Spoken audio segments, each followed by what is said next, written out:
One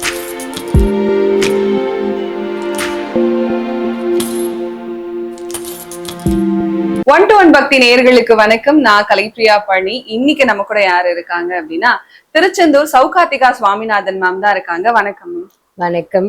பொதுவாவே குரு பயிற்சி அப்படின்னு ஆரம்பிச்சாலே எல்லாருமே சொல்ற ஒரு வார்த்தை என்னன்னா, குரு வந்துட்டாரு, கவலையே கிடையாது, கொட்டி கொட்டி கொடுக்க போறாரு, சந்தோஷமா இருங்க அப்படின்னு சொல்லுவாங்க. இந்த குரு பயிற்சியும் அப்படிதான் இருக்கா மேம் எல்லா ராசிக்காரர்களுக்கும்? பொதுவா எப்பவுமே ஒரு 80% எஃபெக்ட் இருக்கும் அப்படின்னா இந்த தடவை வந்து 100% இருக்கும். ஏன்னா அவங்க குரு வந்து மிதுனம்ல இருந்து கடகத்துக்கு போறாங்க. ஸோ அஸ் யூஷுவல் எல்லாருக்குமே தெரியும், கடகம்ன்றது குரு வந்து உச்சம் பெறுகிற ஒரு வீடு. ஸோ அப்படின்றப்போ அவரோட ஃபுல் எஃபிஷியன்சியும் எஃபிகசியும் அதுல தெரியும். அதாவது 100% ரிசல்ட்ஸ் எது எடுத்தாலும் 100% உங்களுக்கு. சோ அப்போ எந்த பொசிஷன்ல இருந்தாலுமே சாதகமா இருந்தாலும் சரி பாதகமா இருந்தாலும் சரி, போன இப்ப மிதுனம்ல இருக்கும்போது ஒரு 80% இருந்ததுன்னா இங்க இருக்கும்போது ஒரு 100% வந்து பிளஸ் அண்ட் மைனஸ் ரெண்டுமே இருக்கும். கண்டிப்பா 100% எல்லா ராசிகளுக்குமே அது கரெக்டா அமையும்னு சொல்றீங்க. ஒவ்வொரு ராசிகளுக்கும் இந்த குரு பயிற்சி எந்த மாதிரியான அதிர்ஷ்டத்தை கொடுக்க போகுதுன்னு பாக்கலாமா? கண்டிப்பா.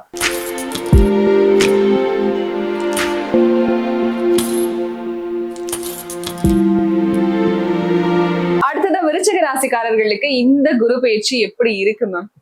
விருச்சிக ராசிக்காரங்களுக்கு சூப்பர் டூப்பரா இருக்கு. Super duper. ஏன்னா 9ஆம் இடமான பாக்கியஸ்தானத்துக்கு குரு பகவான் வராங்க. சோ இதுவரைக்கும் இருந்த இன்னல்கள் எல்லாம் மறைஞ்சு போயிடும். உறவுகள்ல இருந்த அந்த டிஸ்டன்ஸ் எல்லாமே கம்மியாயிடும். அவங்களே தேடி போவாங்க. பிரிஞ்ச மனைவியோ இல்ல பிரிந்த கணவரையோ திருப்பி சேர்ந்து குடும்பமா சந்தோஷமா வாழலாம் அப்படின்ற ஒரு முடிவுக்கு வருவாங்க. which is very very happy for them. like கண்டிப்பா விருச்சிக ராசி நேயர்களுக்கு பொதுவா இந்த பாக்கியம் குரு வரப்போ அதிர்ஷ்டம் வந்து தேடி வரும். இப்போ விருச்சிக ராசிக்காரர்களுக்கு இந்த 3 விஷயம் ரொம்ப சூப்பர் டூப்பரா இருக்கு. ஏன்னா நீங்க ஆரம்பிக்கும் போதே சூப்பர் டூப்பரா இருக்குன்னு சொல்லிட்டீங்க. சோ இந்த விஷயங்கள் எல்லாம் உங்களுக்கு ரொம்ப சிறப்பா இருக்குன்னு சொன்னா எந்த விஷயங்கள்? பிரிந்த தம்பதியினர் கணவன் மனைவி வந்து சேர்ந்துருவாங்க. குழந்தைகளோட வளர்ச்சி வந்து உங்களுக்கு பெருமைப்படுத்துற அளவுக்கு ஒரு அவார்ட் வாங்குறது, ஒரு மெடல் ஜெயிக்கிறது, நேஷனல் லெவல்ல வின் பண்றது, இந்த மாதிரி பெரிய பெரிய வெற்றிகளை வந்து நீங்க பாப்பீங்க. அது ரொம்ப உங்களுக்கு ஒரு மன மகிழ்ச்சி கொடுக்கக்கூடிய ஒரு விஷயமா இருக்கும். அதே மாதிரி தந்தை வழி சொத்து, ஆன்சிஸ்டர்ஸோட முன்னோர்களோட சொத்து, இதெல்லாம் இவ்வளவு நாள் நமக்கு கிடைக்காம ஒரு டிஸ்பியூட்டாவே இருந்துட்டு இருந்தது, இதெல்லாமே வந்து கைக்கு தானா வந்து சேரும். நம்ம போய் அதுக்கான எந்த முயற்சியும் எடுக்காட்டியுமே தானா வந்து நம்மள தேடி வரும். முன்னோர்களோட சொத்து, முக்கியமா தந்தை வழி சொத்து வரக்கூடிய காலகட்டமா இது இருக்கும். குலதெய்வ கோயிலுக்கு ரொம்ப நாளா போகாம இருப்பீங்க, இந்த காலகட்டத்துல அவங்களுக்கு அதுக்கான சான்ஸ் கிடைக்கும். யாரு சில பேருக்கு வந்து குலதெய்வம் யாருன்னே தெரியாம இருக்கும், அதெல்லாம் தெரியக்கூடிய காலகட்டமா இது இருக்கும். குலதெய்வம் கோயிலுக்கு போய் ஒரு பொங்கல் வச்சுட்டு வர்றது, குடும்பத்தோட சந்தோஷமா டைம் ஸ்பெண்ட் பண்றது, இதெல்லாமே இந்த குரு பயிற்சி காலகட்டத்துல மிகச்சிறப்பான வகையில நடக்கும். இப்ப விருச்சிக ராசிக்காரர்கள் ரொம்ப பார்த்து இந்த விஷயத்துல கேர்ஃபுல்லா இருங்க, அப்புறம் சூப்பர் டூப்பரா நடக்கக்கூடிய விஷயங்கள் கூட தடைப்படும் அப்படின்னு சொன்னா எந்த விஷயத்துல ஜாக்கிரதையா இருக்கலாம்? விருச்சிக ராசிக்காரவங்க வந்து சொன்ன சொல்ல காப்பாத்தணும், அதுல கவனமா இருக்கணும். நம்ம ஒரு கமிட்மெண்ட் கொடுத்துட்டா அதை காப்பாத்துறதுக்கு ஒரு 100% எஃபர்ட் போடணும். சில நேரங்கள்ல எல்லாருமே மனிதர்கள் தான், சில தடைகள் வரும், இல்லைன்னு சொல்லல. பட் அதையும் தாண்டி நம்ம சின்ன சின்ன விஷயத்திலயும் நம்ம கொஞ்சம் பர்ஃபெக்டா கரெக்டா சொன்ன கமிட்மெண்ட்டை வந்து நம்ம ஹானர் பண்றதுக்கான வாய்ப்புகளை நம்ம ஏற்படுத்திக்கணும். அப்படி இருந்தாலே எல்லாமே ரொம்ப நல்லபடியா நடக்கும். அதே மாதிரி நம்மளோட இளையவங்க தங்கை தம்பி அவங்க கிட்ட தேவையில்லாத சண்டை அதெல்லாம் தவிர்த்துக்கணும், விட்டு கொடுத்து.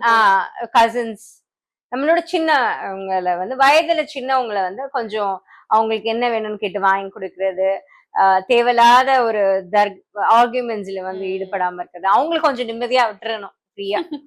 சோ அதெல்லாம் பண்ணிட்டு இருந்தாலே ரொம்ப நல்லா இந்த காலகட்டத்துல இருக்கும். டைஜஸ்டிவ் ட்ராக்ட், லிவர் சம்பந்தப்பட்ட நோய்கள் வர்றதுக்கான வாய்ப்புகள் இருக்கு. குடிப்பழக்கம் இருந்தா அதை நிப்பாட்டிக்கிறது ரொம்ப நல்லது. இந்த விருச்சிக ராசி நேயர்கள் மட்டும் இல்ல, எல்லா ராசி நேயர்களுமே எந்த கெட்ட பழக்கமும் இல்லாம வாழ்றதுதான் நல்ல வாழ்க்கையா இருக்கும் நம்மளை சார்ந்தவர்களுக்கும். சோ இந்த குடிப்பழக்கம் பொதுவா லிவருக்கு வந்து பெரிய பாதிப்பை ஏற்படுத்தும். சோ அதனால உயிருக்கே ஆபத்து வரும். நம்ம அந்த பழக்கம் உள்ளவர்கள் அவங்க பாட்டுக்கு அந்த சந்தோஷத்துக்காக அதை பண்ணிட்டு போயிடுவாங்க. அதனால குழந்தைகளும் குடும்பமும் தான் பாதிக்கும். அவங்கள சார்ந்தவர்களுக்கு தான் பாதிப்பு அதிகமா இருக்கும். சோ அந்த கெட்ட பழக்கங்கள் ஏதாவது இருந்தா அதுக்கு அடிமையாகாம அதுல இருந்து வெளியில வர்றதுதான் மிகச்சிறந்த விஷயமா இருக்கும். விருச்சிக ராசிக்காரர்களுக்கு நல்ல விஷயங்களையும் சொல்லியிருக்கோம், ஜாக்கிரதையா இருக்கணும் அப்படின்னு சில விஷயங்கள் சொல்லியிருக்கோம் இல்லையா? சோ இந்த குரு பயிற்சி காலத்துல இதெல்லாம் தாண்டி ரொம்ப சந்தோஷமா நிம்மதியா இருக்கணும்னு சொன்னா எந்த கடவுள் வழிபாடு இவங்களுக்கு உகந்ததா இருக்கும்? ராமேஸ்வரம் போறது ரொம்ப சிறப்பான பலன்களை வந்து கொடுக்கும். ராமர் வழிபாடு ரொம்ப சிறப்பா இருக்கும். ராமரோட தூதனான ஹனுமன் வழிபாடு. ஜெய் ஸ்ரீராம்னு சொன்னாலே ராமர் வர்றதுக்கு முன்னாடி ஹனுமன் வந்து நிப்பாராம். அக்னி புத்திரன். அவரை வேண்டுனாலே நமக்கு ஒரே ஒரு துளி கண்ணீர் விட்டா போதும்.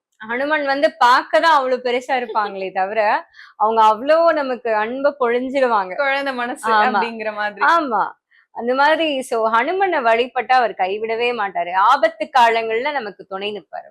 கண்டிப்பா. சோ காசிக்கு போறதுக்கு வாய்ப்பு இருந்தா காசிக்கு போயிட்டு வந்தா மிகச்சிறப்பான பலன்களை கொடுக்கும். அதெல்லாம் முடியல அப்படின்னா பக்கத்துல ஒரு பெருமாள் கோயில்ல ஆஞ்சநேயர் வழிபாடு, வெண்ணெய் காப்பு சாத்துறது, செந்தூரம் வைக்கிறது, இதெல்லாமே வந்து ரொம்ப விசேஷமான பலன்களை விருச்சிக ராசி நேயர்களுக்கு கொடுக்கும். இந்த காலகட்டத்துல விருச்சிக ராசி நேயர்கள் வந்து ரொம்ப க்ளோயிங்கா இருப்பாங்க. ஒரு நல்ல ஒரு செல்ஃப் கான்பிடன்ஸோட சொல்லுவாங்கல்ல, தேஜஸா இருக்காங்க, என்னடா பார்க்கவே அந்த மாதிரி ரொம்ப க்ளோயிங்கா ஒரு நல்ல ஒரு கான்பிடென்ட்டோட இருக்கக்கூடிய காலகட்டம் தான் இது. மீடியா, ஆர்ட்ஸ், ஸ்போர்ட்ஸ் இந்த மாதிரி ஃபீல்ட்ல இருக்கிறவங்களுக்கு எல்லாம் பெரிய புகழ் தேடி வரக்கூடிய காலகட்டம் விருச்சிக ராசி நேயர்களுக்கு. ஏன்னா பாக்யஸ்தானத்துல குரு இருக்கிறதுனால இந்த ஃபீல்ட்ல இருக்கிறவங்க எல்லாம் ரொம்ப லைம் லைட்க்கு வரக்கூடிய காலகட்டமா. இவ்வளவு நாள் எதிர்பார்த்துட்டு இருந்தா லைம் லைட் கிடைக்கும். அதே மாதிரி காலையில ஏர்லி மார்னிங் எந்திரிச்சு ஒரு மெடிடேஷன் பண்றது ரொம்ப நல்ல ஒரு மாற்றத்தை அவங்களுக்குள்ள கொண்டு வரும். கண்டிப்பா விருச்சிக ராசி நேயர்களுக்கு. சோ இந்த குரு பயிற்சி காலகட்டம் மட்டுமில்ல, இந்த வருடம் முழுக்க விருச்சிக ராசி நேயர்களுக்கு சுபிக்ஷமா இருக்கும். வெற்றிவேல் முருகனுக்கு அரோகரா. All the very best.